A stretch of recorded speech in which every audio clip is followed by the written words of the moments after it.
नमस्कार। जैसा मैंने आपको पिछली वीडियो में बताया था कि भौतिक साधनों के सही उपयोग, उसके बाद में अगली वीडियो आई थी कुछ जीवन जीने के जरूरी सूत्र, और उसके बाद में फिर दोनों की समीक्षा की गई। अब मैं आप लोगों को एक ज्ञान प्रकाश कह लें उसकी ओर ले जाना चाहूँगा और बताना चाहूँगा कि ये सब चीजें कहाँ से और किस प्रकार से निर्मित होती है। किसी भी काम को करने के लिए हमारे मन में सबसे पहले भाव बनते हैं और वो भाव विचारों में बदलते हैं,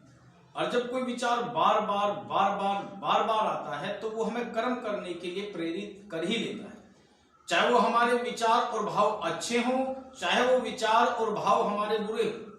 जिस प्रकार के हमारे विचार और भाव होंगे उसी प्रकार के हमारे कर्म होंगे और उसी प्रकार का हमारा जीवन होगा। अगर हम समझें और समझने की कोशिश करें तो कर्मों को जब हम बार बार किसी भी कर्म को करेंगे तो वो हमारी आदत बन चुकी होगी, और वही आदत जब हम निरंतर पूरे जीवन में उसे करते रहे वही हमारे संस्कार में और चित्त में लिप्त होकर के अगले जन्म के संस्कारों का निर्धारण करेगी, जिसमें चतुष्ट में लिप्त होकर मन बुद्धि चित्त अहंकार, जिससे हमारे अगले जन्म के संस्कारों का निर्धारण होगा, जिससे हमें माता पिता पुत्र भाई बहन बेटा बेटी यहाँ तक कि पड़ोस और पड़ोस के रहने वाले लोग हमें प्राप्त होंगे। हम व्यापार बिजनेस कोई काम धंधा कर रहे हैं, वो उन संस्कारों की ही देन है कि हम उसे किस प्रकार से कर पा रहे हैं। संस्कार के कर्म वर्तमान और भूत और भविष्य तीन प्रकार के हैं, जिसमें संचित कर्म जो हम पिछले करके रखे हैं, वर्तमान में जो हम कर्म आज कर रहे हैं, और भविष्य में जिसे हम भाग्य और किस्मत भी कह देते हैं। वो भाग्य किस्मत कहाँ और किस प्रकार से बनती है उस पर मैं आपको कुछ थोड़ा सा प्रकाश डालूंगा, कुछ बताना चाहूंगा उस चीज के बारे में। हम कर्मों को चार प्रकार से बांटते हैं। चार, एक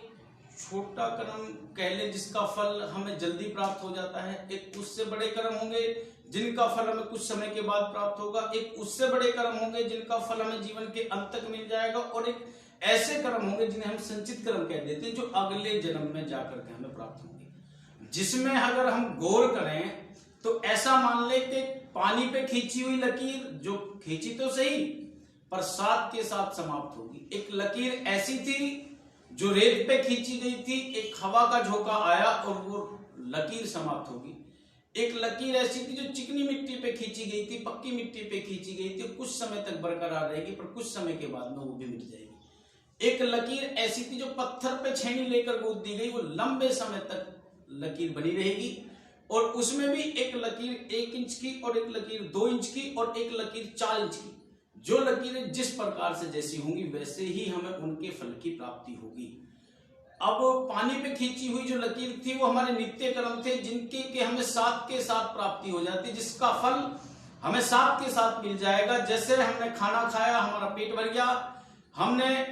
हम स्नान करा जिससे हमारे शरीर में ठंडक आई, शरीर की सफाई हुई,